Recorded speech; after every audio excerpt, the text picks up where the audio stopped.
Nampak?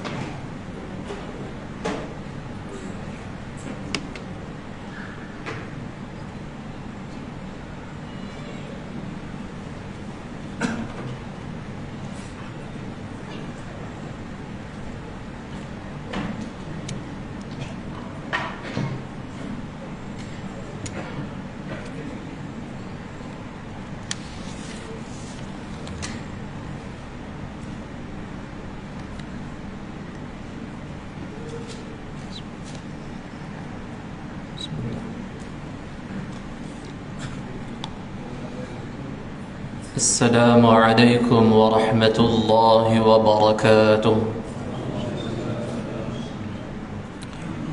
أعوذ بالله من الشيطان الرجيم. بسم الله الرحمن الرحيم. نحمده ونصلي ونسلم على رسوله الكريم. أما بعد. الحمد لله ثم الحمد لله. Syukur pada Allah Subhanahu wa taala kerana dengan limpahan dan juga kurniaan dan juga kasih sayang daripada Allah Subhanahu wa taala terhadap diri kita sebagai hamba yang kesemuanya kita akur. Kita adalah hamba yang begitu banyaknya maksiat kepada Allah.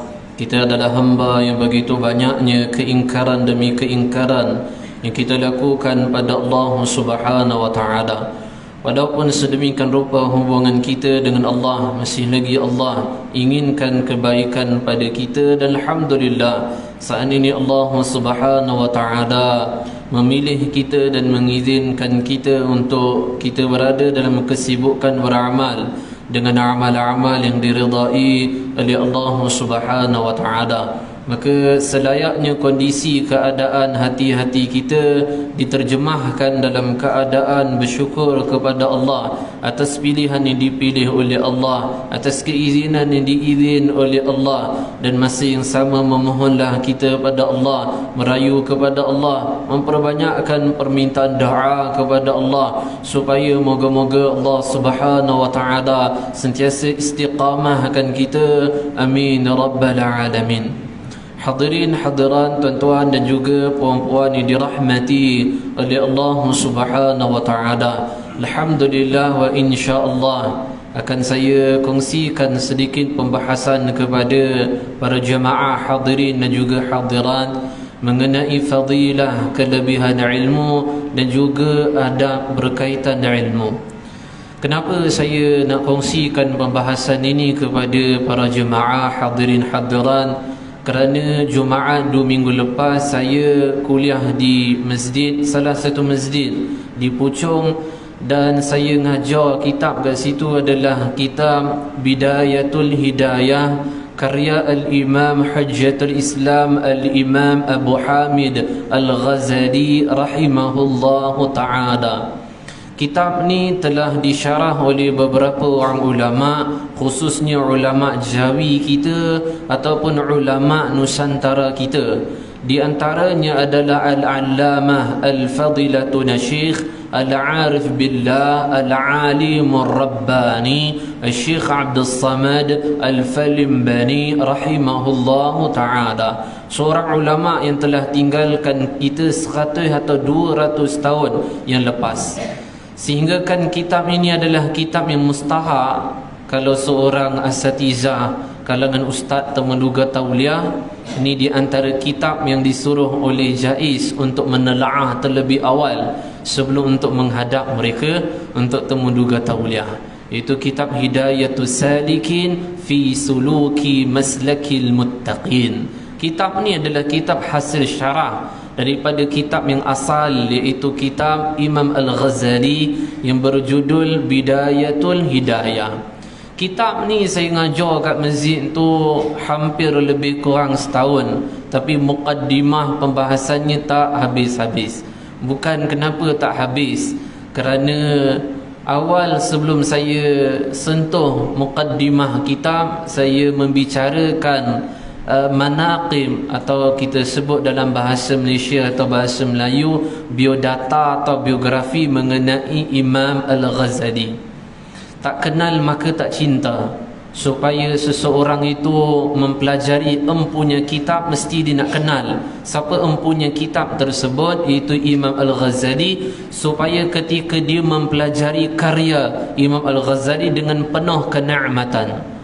Al-Imam Al-Ghazali rahimahullah, saya sebenarnya tercari-cari satu kitab yang membicarakan perihal Imam Al-Ghazali. Sebelum ni kita dengar dekat YouTube, dengar dekat TikTok, dengar ustaz cakap. Ini nak jumpa satu kitab yang ulama sebutkan sejarah kehidupan Imam Al-Ghazali punya sanad cerita, dan ada dalil hujjah kitab. Akhirnya alhamdulillah Allah rezekikan saya pertemukan kitab yang memiliki 36 jilid, iaitu kitab yang berjudul Siyar A'lam An-Nubala karya Imam Az-Zahabi rahimahullahu ta'ala. So kitab ni insya-Allah lah di rumah-rumah orang alim, saya yakin, saya berani sumpah dengan nama Allah, kitab ini wajib ada dalam rumah orang-orang alim, khususnya orang mempelajari ilmu bidang hadis.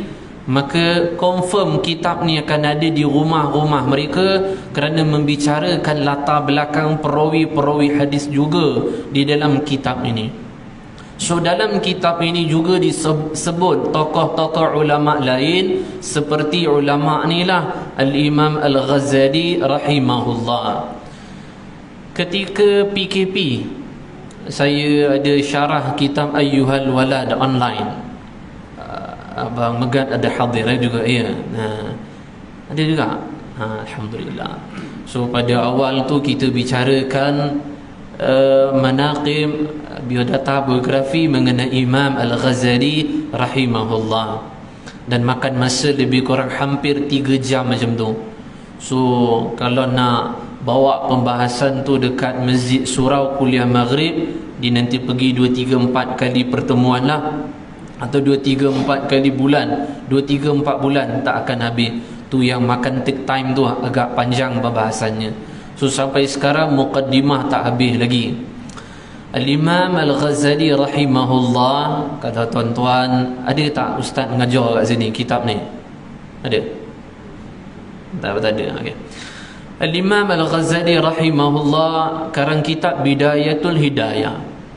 Kitab ni antara kitab first time saya belajar, kitab mengenai tazkiyatun nafs, atau kitab mengenai penyucian hati, bab rohani, atau kita kata tasawuf, karya Imam Al-Ghazali. First yang saya belajar kitab ni Bidayatul Hidayah, penawar bagi hati. Kemudian lepas tu baru belajar karya ni dulu. Ayyuhal Walad pun lepas tu. So first kitab yang Allah rezekikan saya untuk belajar karya Imam Al-Ghazali, kitab ni kitab Bidayatul Hidayah. Tuan-tuan yang tak ada kitab ni, beli je dulu pun boleh juga. Baca, nanti ada rezeki guru, talaqilah ataupun belajarlah dengan guru tersebut. Kerana kitab ni bagi saya kitab yang sangat begitu menarik. So tuan-tuan, seolah-olah macam saya nak yakinkan tuan-tuan kitab ni menarik. Tapi itulah adanya sebenarnya.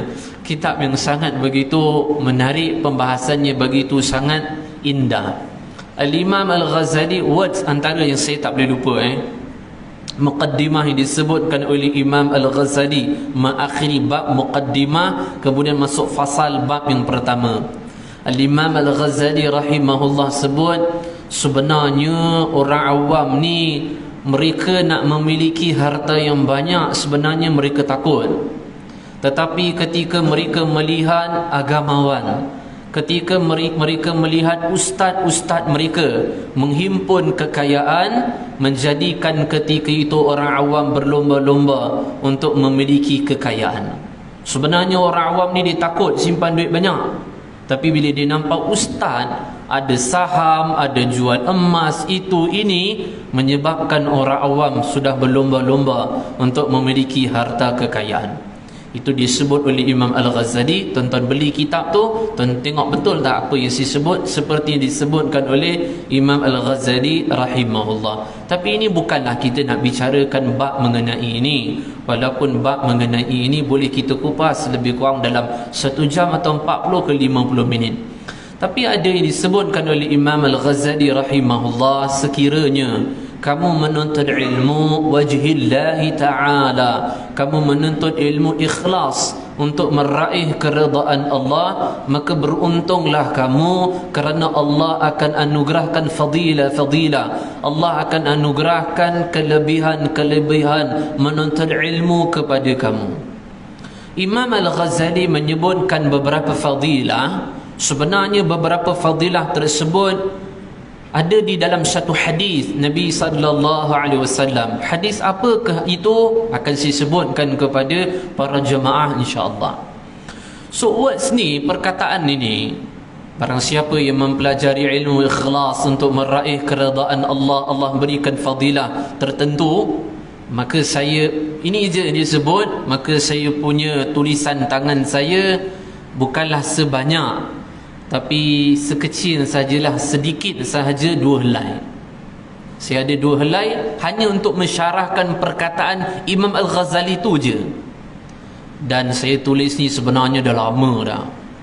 Ada beberapa orang sahabat saya, lebih kurang 5 orang ada. Ada Abang Zul, termasuk Abang Zul jugalah sahabat saya ni.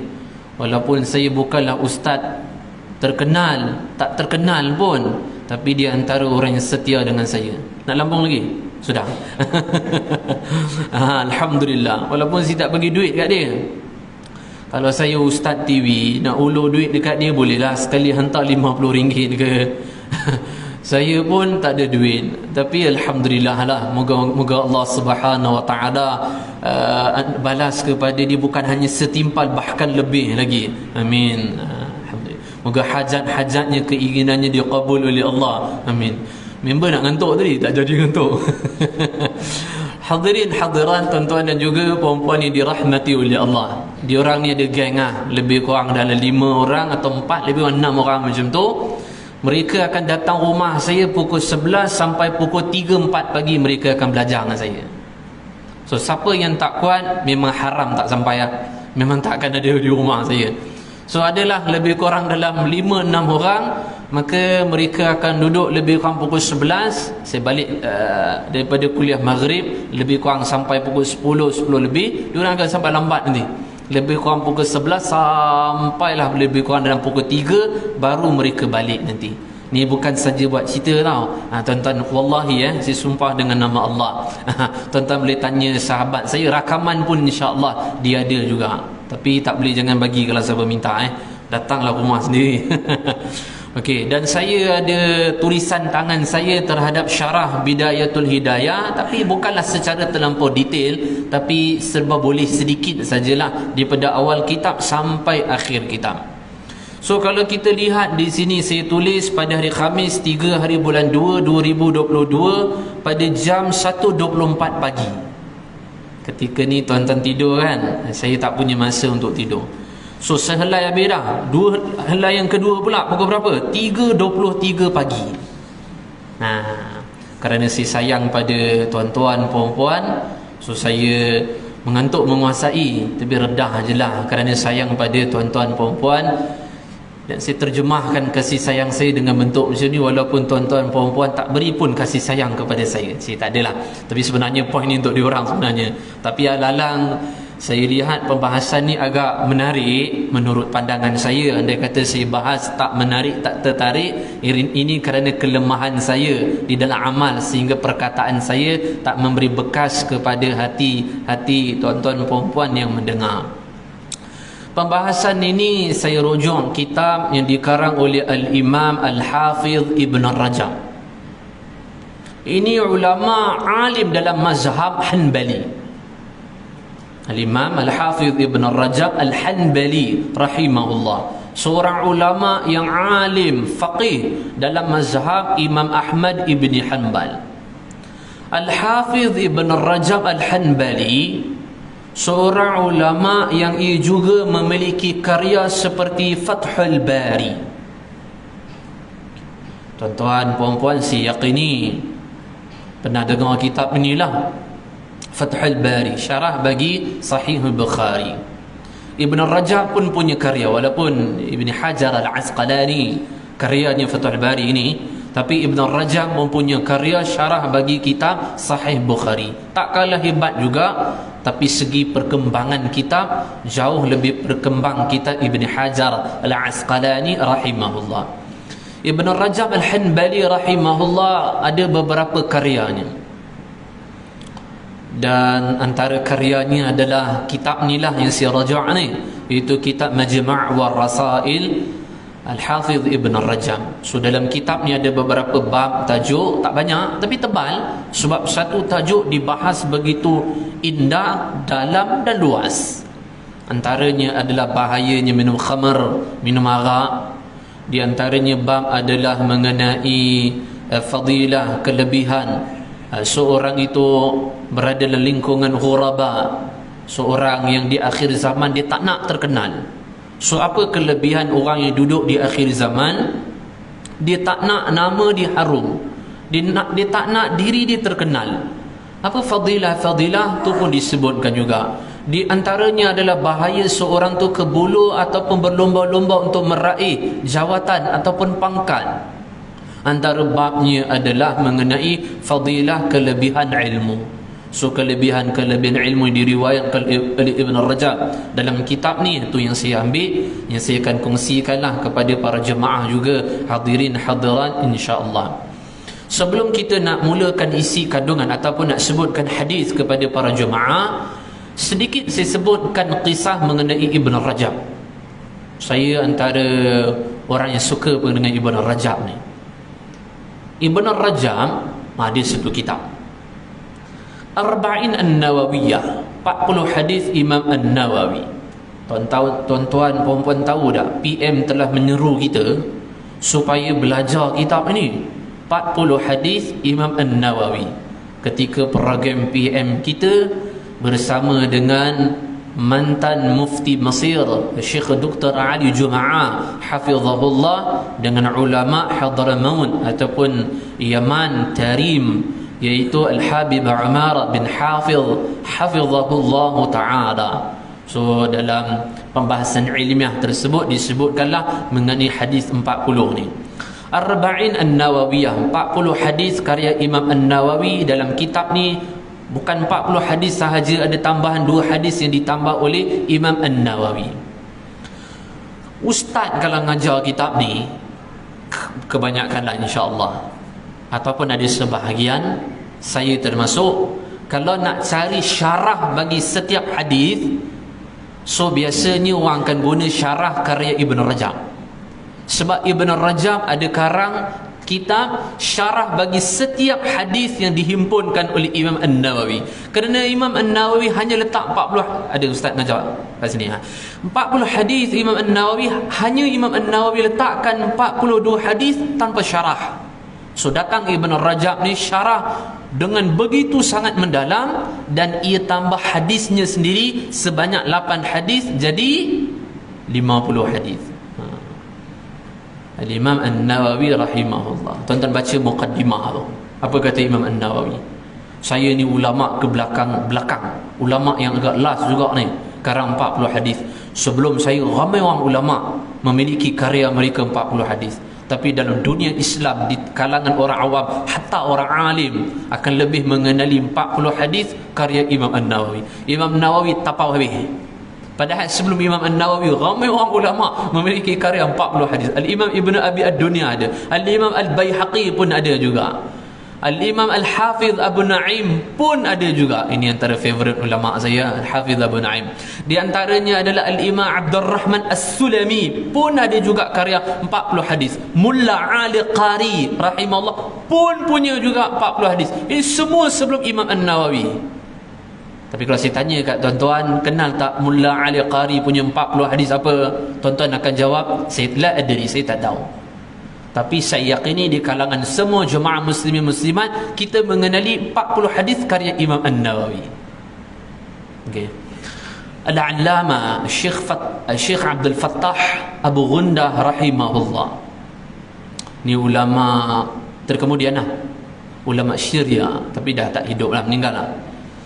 Syekh Abdul Fattah Abu Ghundah, tuan-tuan balik tulislah dekat Google ke ataupun tulis dekat YouTube, tuan-tuan dengar ceramahnya. Siapa yang boleh bahasa Arab, okey, tak berapa banyak sangat ada, tapi siapa yang boleh bahasa orang putih, kerana ada subtitle, nanti ada beberapa video. Syekh Abdul Fattah Abu Ghundah dalam kitabnya Qimatuz Zaman 'inda al-Ulama, dikisahkan Ibn Rajab Al-Hanbali. Apa kata isteri Ibn Rajab Al-Hanbali? Sekiranya suamiku Ibn Rajab tambah lagi 3 isteri, saya tak akan cemburu. Itu Ibn Rajab tu. Sekiranya suami saya tambah lagi 3 bini, 3 isteri, saya tak cemburu. Tapi yang mencemburukan saya adalah kerana ilmu-ilmu yang dimiliki oleh Ibn Rajab, kerana dia habiskan banyak masa dengan ilmu-ilmunya. So yang saya cemburu adalah dengan ilmu-ilmunya. Best kan macam tu kalau kita, ya. Al-Imam Al-Hafidh Ibn Rajab fi Yawm Al-Eid, pada hari raya, Al-Imam Al-Hafidh Ibn Rajab duduk dalam rumah, tengah tulis kitab, tengah menelaah kitab. So ada tetamu datang, berikan salam, Assalamualaikum. Ya, Waalaikumsalam. So tetamu ni dalam perjalanan daripada pintu rumah nak duduk, maka Ibn Rajab menikmati bacaan kitabnya sehingga ia lupa bahwasanya tetamu ada datang dalam rumah dia. Kemudian tetamu ini pegang badan Ibn Rajab, kemudian dia mengatakan, wahai Ibn Rajab, hadzal yaum yaumul Eid. Wahai Ibn Rajab, ingat-ingatlah hari ini hari raya kon. Hari raya menjadi nikmat bagi kaum muslimin dengan ziarah, menziarahi, dengan berpakaian baru, dengan menikmati makanan, malah engkau sibuk dengan ilmu. Kata Ibn Rajab, kalau manusia rasakan hari raya nikmat dengan makanan, pakaian, ziarah, menziarahi, ku merasakan nikmatnya hidupku dengan ku habiskan masaku dengan ilmu. Mereka ni macam saya, banyak tidur habis lah. Kita tak akan kenal Ibn Rajab. Macam mana tuan-tuan perempuan tak kenal siapa saya sebenarnya orang ni.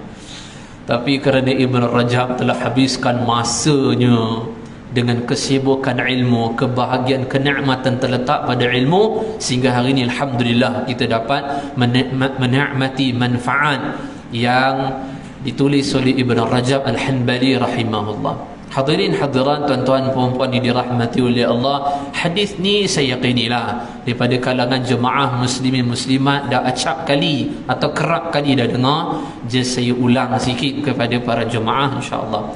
Hadis ini diriwayatkan oleh Imam Ahmad di dalam kitabnya Musnad. Hadis ini juga diriwayatkan oleh Abu Daud dalam kitabnya Sunan. Hadis ini juga diriwayatkan oleh Imam Tirmizi dalam kitabnya Jami'. Hadis ini juga diriwayatkan oleh Ibnu Majah dalam kitabnya Sunan. Ada seorang daripada Madinatul Munawwarah dia menuju ke Damsyik untuk menemui Abu Darda radhiyallahu ta'ala anhu, sahabat Nabi sallallahu alaihi wasallam. Daripada Madinah menuju ke Damsyik. Tuan-tuan, puan-puan, daripada Madinah ia tempuh perjalanan dengan cara berjalan kaki tau.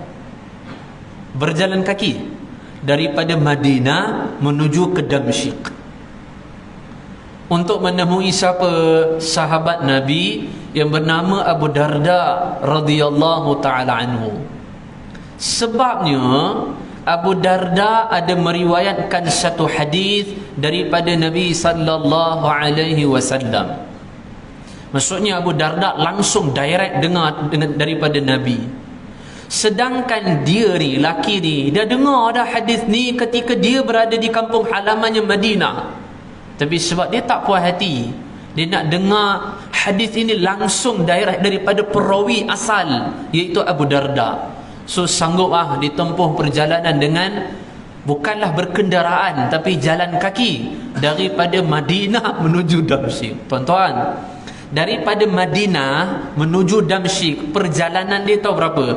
2055 kilometer. So secara matematiknya 2055 55 kilometer. So kalau berjalan kaki tanpa henti lebih kurang dalam 17-18 hari. Wahid faqad, hanya demi satu hadis. Satu hadis ni pula saya akan sebut kat tuan-tuan puan-puan, tak panjang mana pun, 5 minit pun tak sampai. Kalau syarah, kalau 5 jam pun tak sampai. Ini kerana dia nak dengar saja tau. Hadis ini kalau diriwayatkan kepadanya, dibacakan kepadanya, 5 minit pun tak sampai. Kerana nakkan hadis yang 5 minit tak sampai, sanggup ia menempuh perjalanan 17-18 hari. Di antara asbab ia ada kekuatan booster, dia ada kekuatan untuk menempuh perjalanan ini, kerana hadis yang nak diriwayatkan kepadanya menyebut kelebihan terhadap perjalanan yang ia tempuh. Itu jadi semangat tu. Satu lagi, memang ilmu ni dia ada kelas yang tersendiri. Ilmu ni dia ada kelas yang tersendiri, dia ada kenikmatan yang tersendiri.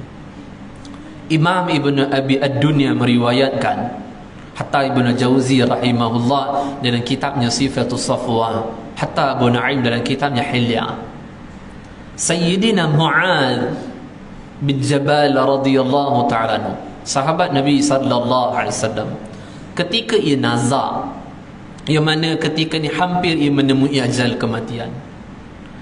Kemudian ketika itu Sayyidina Mu'adz tengah nangis terisak-isak. Ada seorang sahabat tanya, "Ya Mu'adz, tangisan ini yang kamu tangisi ini untuk apa ya Mu'adz? Adakah kerana engkau menahan sakitnya sakaratul maut?" Kata Sayyidina Mu'adz, "Wahai sahabatku, kalau nak kata sakit sakaratul maut, ya, aku tengah alaminya, seperti yang disebutkan dalam riwayat. Tapi tangisan ini bukanlah kerana aku menahan kesakitan sakaratul maut, tapi tangisan ini adalah kerana kenikmatan dunia yang akan kutinggalkan buat selama-lamanya."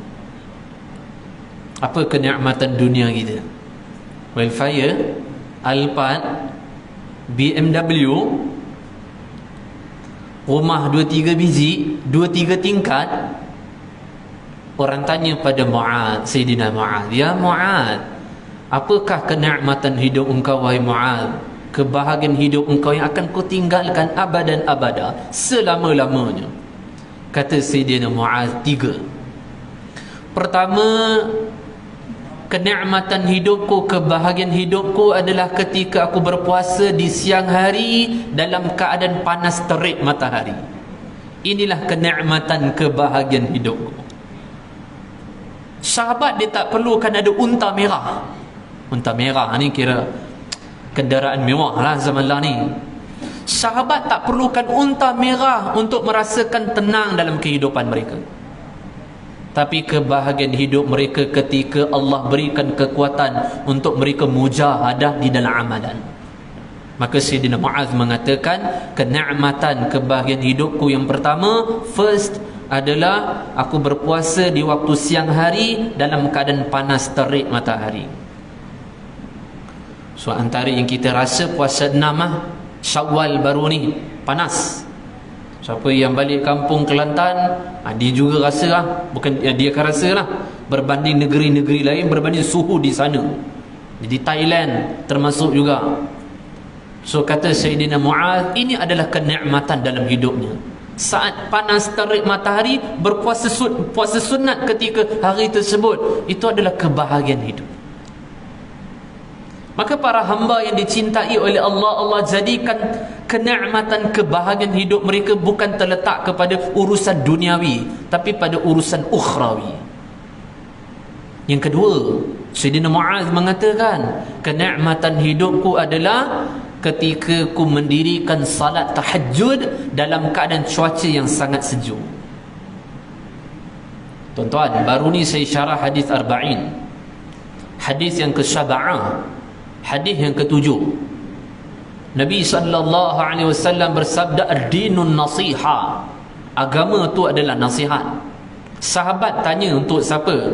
Nabi sallallahu alaihi wasallam bersabda, untuk Allah, untuk Rasul, untuk kitab, untuk pemimpin dan untuk seluruh kaum muslimin. Hadis riwayat Bukhari Muslim.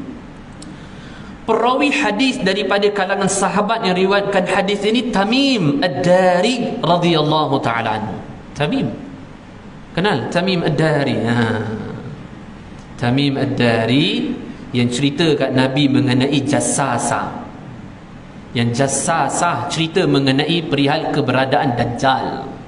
Ini Tamim Ad-Dari radhiyallahu taala. Tamim Ad-Dari ahli dalam salat malam, ahli salat tahajud. Tuan-tuan, Imam Ibn Rajab ada sebut dalam kitabnya Lataiful Ma'arif, para salafus salih, para sahabat, mereka menjadikan 10 malam terakhir bulan Ramadan seperti Aidul Fitri. Sampai para sahabat termasuk Tamim Ad-Dari beli pakaian mahal, lebih kurang Malaysia duit kita lebih kurang dalam 700-800 ringgit. Ia beli satu pakaian, ia gunakan untuk salat pada 10 malam terakhir bulan Ramadan. Datang satu Syawal, lipat balik baju tu, letak dalam almari, pakai baju biasa.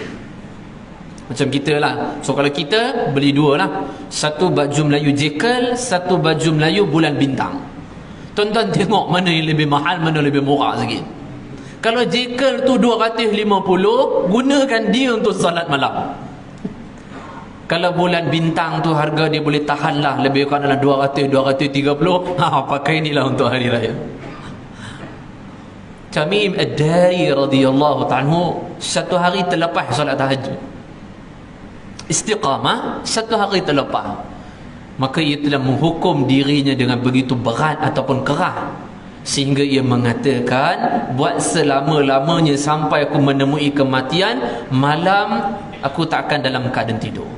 Aku tak akan tidur malam, melainkan tidurku hanya di waktu siang hari. Sebab tu kalau tuan-tuan pernah dengar ustaz sebelum saya sebut, para salafus salih mendirikan salat subuh menggunakan wuduk salat isyak selama 40 tahun. Antaranya 20 tahun Al-Imam Sayyidina Ata bin Abi Rabah rahimahullah 20 tahun. Tuan-tuan tahu kenapa mereka boleh macam tu?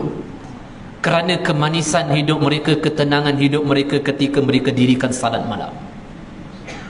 Fudail bin Iyad rahimahullah, seorang ulama hebat. Pada awalnya ahli maksiat, kemudian taubat, jadi perawi hadis, jadi ulama hadis. Fudail bin Iyad, Fudail bin Iyad rahimahullah mengatakan, selama 60 tahun kesedihan yang ku alami adalah luputnya waktu tahajud. Inilah kesedihan yang paling berat dalam hidupku. Bukan kesedihan yang paling berat dalam hidup ketika orang pandang kita orang miskin, orang pandang kita orang tak punya jawatan, orang pandang rendah pada kita, kurang harta, tengok ipar lagi banyak hartanya, keretanya lagi besar rumah. Ini tak ada ruang sedih dalam hati mereka kerana keduniaan, sehingga sedihnya dalam hidup mereka ketika waktu tahajud cepatnya berjalan. Maka ini perkara yang menyedihkan. Tapi Fudail bin Iyad punya anak Ali bin Fudail bin Iyad, ketika anaknya menemui kematian, ia menunjukkan wajah dengan penuh senyuman kegembiraan.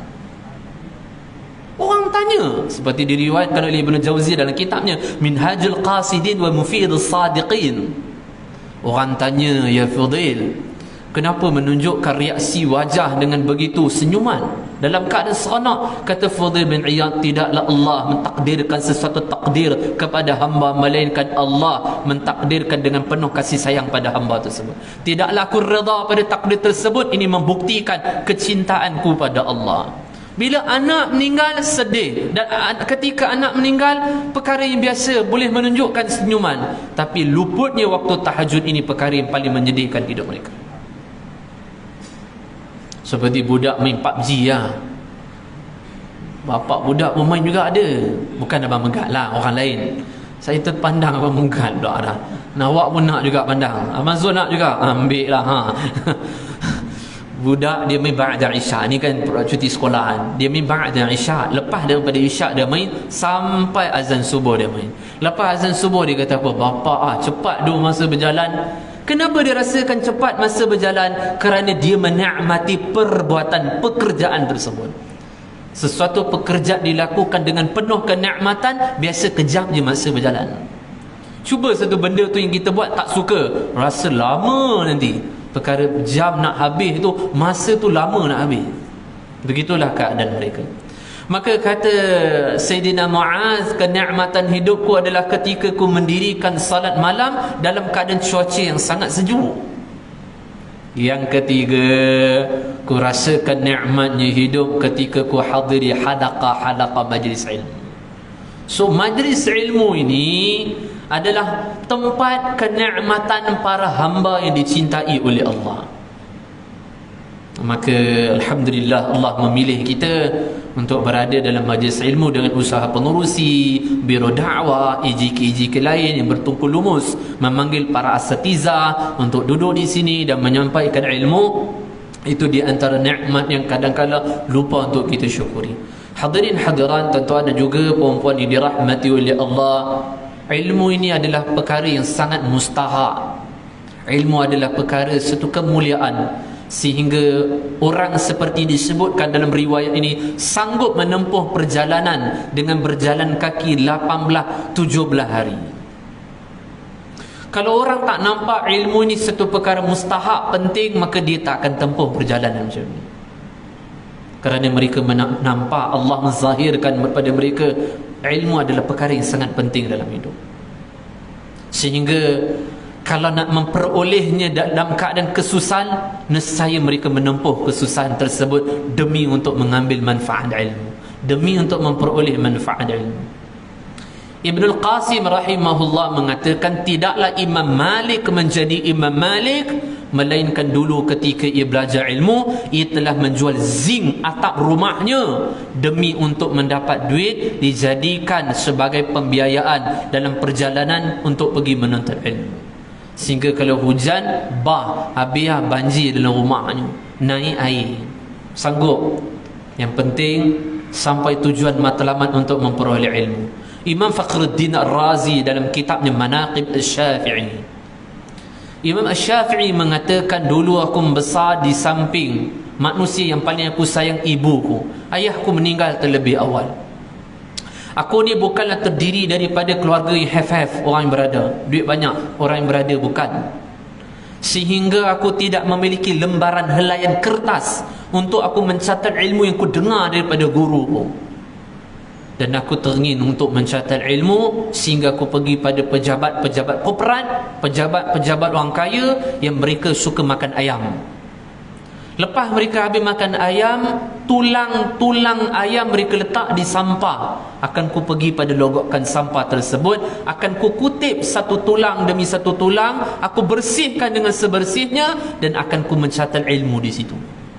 Sanggup tuan-tuan, kerana ilmu dia kelas yang tersendiri. Kerana cara Allah memuliakan para hamba dengan Allah berikan ilmu kepada mereka. Tuan-tuan boleh bayangkan tak?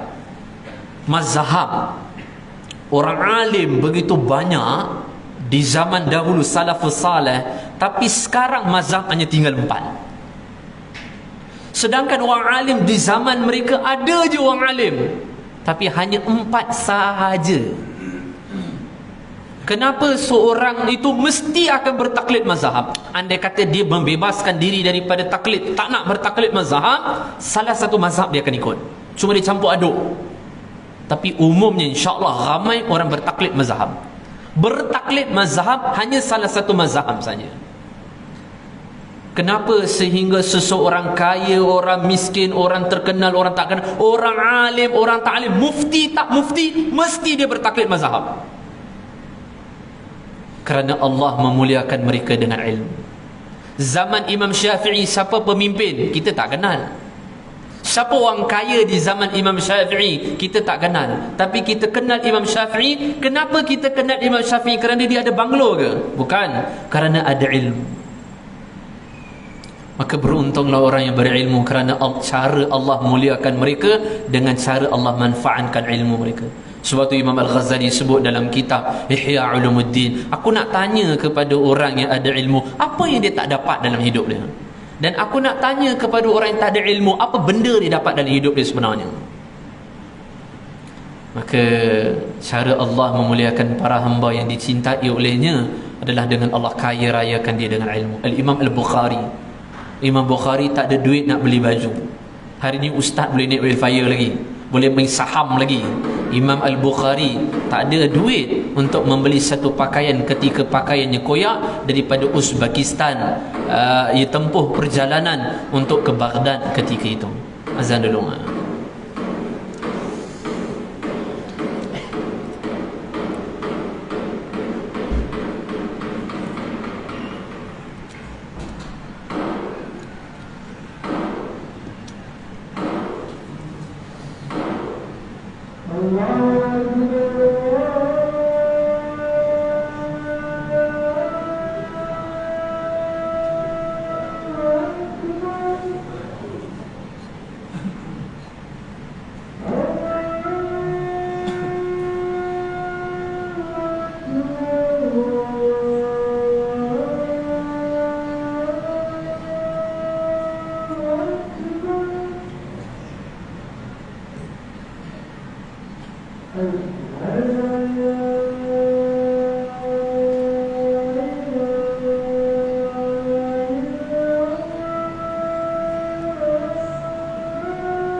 أعوذ بالله من الشيطان الرجيم. بسم الله الرحمن الرحيم.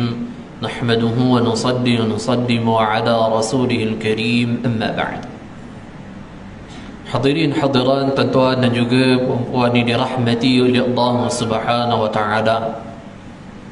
Al-Imam Sayyidina Baqi bin Makhdad rahimahullah taala, seorang ulama yang tinggal di negara Eropah, Andalusia. Baqi bin Makhdad rahimahullah ia menempuh perjalanan daripada Andalusia menuju ke Syam untuk berjumpa atau bertemu dengan Imam Ahmad ibn Hanbal. Bila ia sampai di Syam, ia singgah di masjid, dan ternyata dalam masjid ada pengajian ilmu yang dipimpin oleh Imam Yahya bin Ma'in rahimahullah. Maka Baqi bin Makhlad kata, aku singgah kejap dalam majlis ilmu Yahya. Lepas habis aku jumpa Yahya bin Ma'in dan aku tanya di manakah keberadaan Ahmad ibn Hanbal. Yahya bin Ma'in kata, apakah kamu tak tahu ia telah terkena fitnah dengan pemimpin, ia telah dipenjarakan, ia telah dipukul dalam penjara. Imam Ahmad ibn Hanbal kini dia pun telah dikeluarkan dalam penjara dan dia tak dibenarkan untuk bersama dengan siapa-siapa pun. Siapa pun tak dijumpa dia, dan pemerintah letakkan di satu rumah yang mana siapa pun tak dijumpa dia melainkan orang gila dan pengemis. Maka kata Baqi bin Makhlad, jauh-jauh aku datang, takkanlah aku nak pulang dengan perasaan yang kecewa hampa. Maka aku berpura-pura seperti orang yang majnun, orang yang gila, sekaligus seperti orang yang fakir. Kemudian aku jalan di hadapan rumah Ahmad bin Hanbal dan aku buat macam orang gila tak betul. Dan aku nak masuk pada rumah Ahmad bin Hanbal, dan ada pengawal yang jaga di hadapan rumahnya mengizinkan aku masuk. Dan ketika itulah aku menuntut ilmu dengan Ahmad bin Hanbal. Sanggup jadi gila tak betul, fakir, demi untuk mengambil ilmu yang ada pada orang yang selayaknya untuk diambil. Okey, ni dah azan dah ni, so tak boleh nak tarik panjang lagi kerana ada dua tajuk. Satu lagi adab. Saya mimpi, saya tak sempat bahas bab adab. Moga-moga mimpi itu tak terjadilah, ya. Sebab sayang kat tuan-tuan perempuan sampai terbawa sampai ke mimpi. Okey, sambung riwayat cerita ni.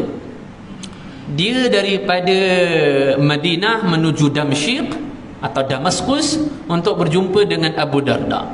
Perjalanan macam saya kata tadilah 2055 km bersamaan dengan jalan kaki lebih kurang 17-18 hari. Bila dia sampai, dia jumpa Abu Darda. Kemudian Abu Darda tanya, datang dari mana? Maka dia cerita, saya datang daripada Madinah. Maka Abu Darda terkejut, dan Abu Darda kata, kau datang di sini untuk apa ni? Maka kata dia, saya telah mendengar satu hadis ini, engkau yang meriwayatkannya. Apakah kedatangan engkau hanya untuk ini? Atau engkau ni seorang pedagang alang-alang singgah kat Damsyik ini nak buka perniagaan? Dia kata bukan. Kemudian Sayyidina Abu Darda kata, tunggu dulu, ataupun mungkin ada hajat lain selain daripada ini? Mungkin nak cari makanan viral dekat Damsyik, kerana kat KL kan viral shawarma Damaskus, Damsyik tu. Apa baranglah KL, ini dekat Damsyik ni. Alang-alang cari ori punya, buatan orang Damsyik, angin yang ada di Damsyik. Mungkin yang di KL pun Damsyik orangnya, tapi angin air kat Damsyik bezalah kalau makan kat sana. Maka dia kata, tak ada, lepas saya habis dengar riwayat ni, saya akan balik. Maka Abu Darda mengatakan, sesungguhnya aku telah mendengar Nabi sallallahu alaihi wasallam bersabda, barang siapa yang menempuh perjalanan dalam rangka untuk menuntut ilmu, maka di akhirat Allah akan mudahkan perjalanannya menuju syurga. Ibn Rajab mengatakan, tidaklah kamu di dunia dimudahkan oleh Allah untuk menghadiri majlis ilmu dengan niat ikhlas kamu, melainkan di akhirat Allah akan mudahkan perjalanan kamu menuju ke syurga. Sebab itu orang yang duduk dalam majlis ilmu dengan menghabiskan malam dengan salat, ganjaran pahala lagi besar seseorang yang duduk di dalam majlis ilmu. So lubuk pahala seseorang adalah ketika dia menghadiri majlis ilmu. Kemudian Nabi sallallahu alaihi wasallam bersabda, tidaklah seorang yang berilmu ataupun penuntut ilmu itu berjalan, melainkan para malaikat akan menghamparkan sayap-sayap mereka untuk orang yang berilmu atau menuntut ilmu kerana merasa redha ataupun suka dengan mereka. Imam Nawawi rahimahullah sebutkan cerita dalam kitab Bustanul Arifin. Ini kitab kena beli ni, best kitab ni. Imam An-Nawawi.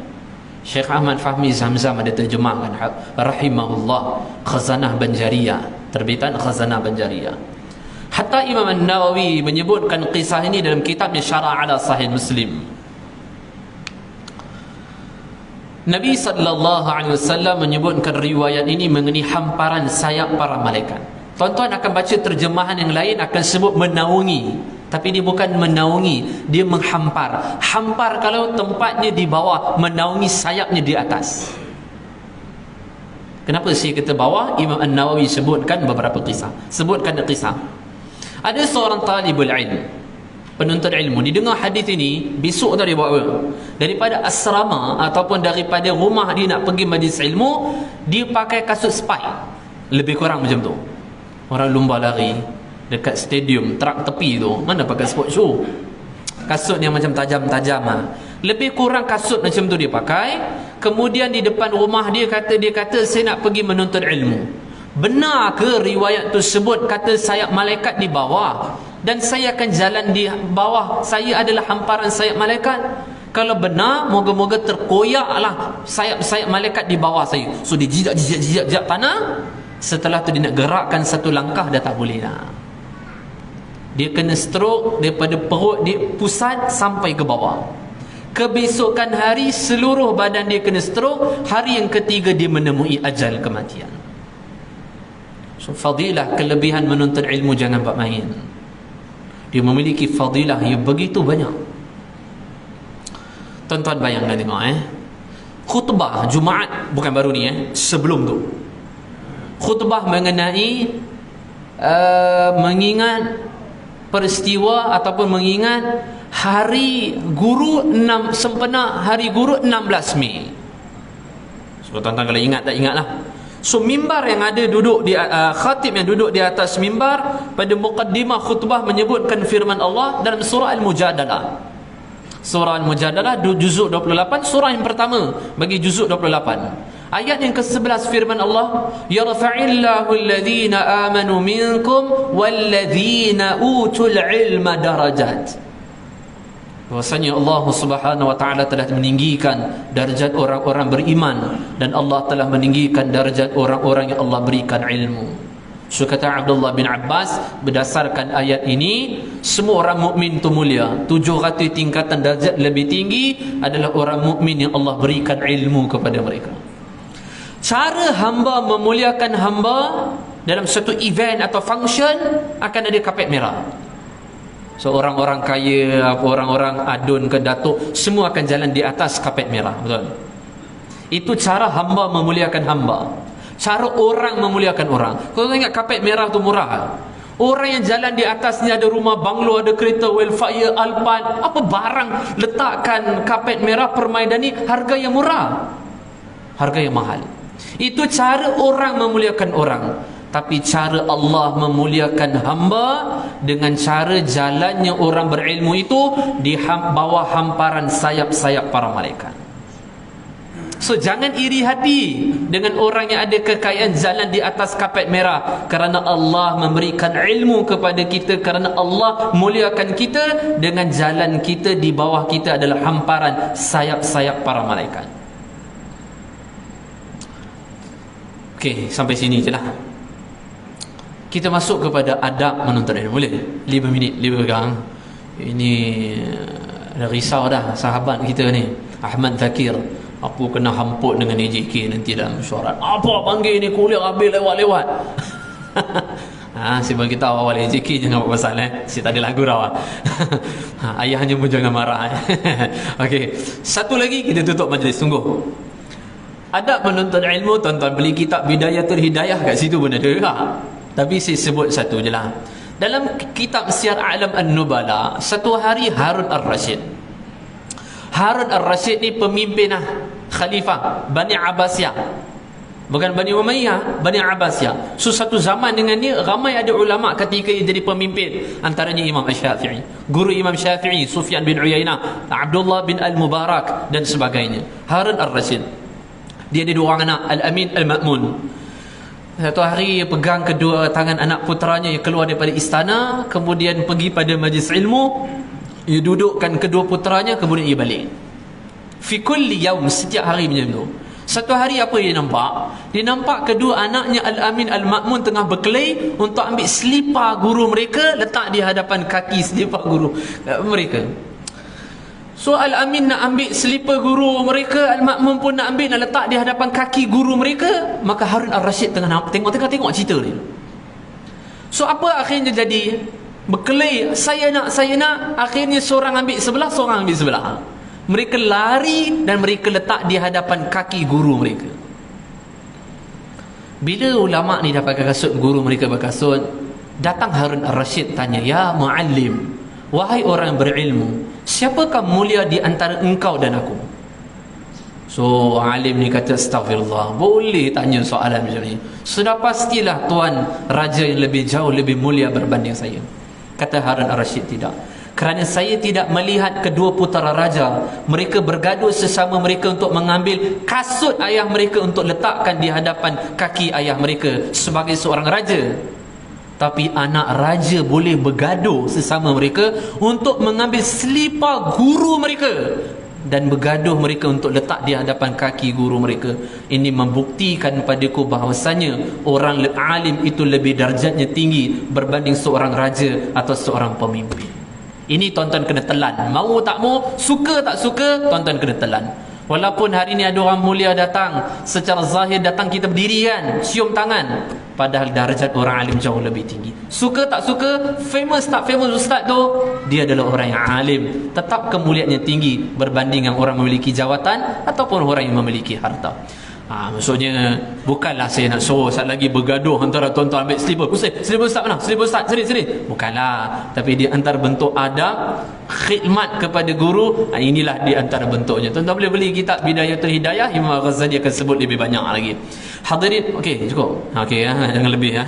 Hadirin hadirat, tuan-tuan dan juga puan-puan yang dirahmati oleh Allah, pembahasan sampai sini saya minta maaf lah ya. Anda kata ada sepanjang masa kuliah tadi terlepas cakap, tak perasan, terguris hati, perasaan tuan-tuan puan-puan saya dengan rendah hati, sangat mohon maaf. Saya ada hajat, saya nakkan sumbangan bantuan daripada para jemaah muslimin muslimat berupa doa untuk saya, isteri dan untuk anak saya. Saya harap sangat-sangat tolong doakanlah kami. Yang seterusnya apa yang kita muzakarah, moga Allah beri kekuatan untuk kita amal dan kita sampaikan kepada orang yang tak hadir majlis bersama dengan kita. Sebelum mengakhiri kuliah, tanamkan niat untuk bangun tahajud. Sebelum tidur, maafkan kesalahan saudara muslim di belakang kita yang kita tak tahu apa salah mereka dengan kita, kerana amal ini adalah amal yang mudah masuk dalam syurga seperti riwayat Abdullah bin Amr bin Al-As radhiyallahu anhu. Akhir kalam, yang baik itu datang daripada Allah, silap kelemahan kekurangan datang daripada diri saya sendiri. Hakikatnya qadrihi khairi syarrih min Allah Ta'ala, hakikatnya segala sesuatu yang baik dan juga buruk kullu min indillah, kesemuanya hakikat datang daripada Allah Subhanahu wa ta'ala. Wallahu ta'ala a'lam bis-shawab, ilaihil ma'ab. Wassalamu alaikum warahmatullahi wabarakatuh.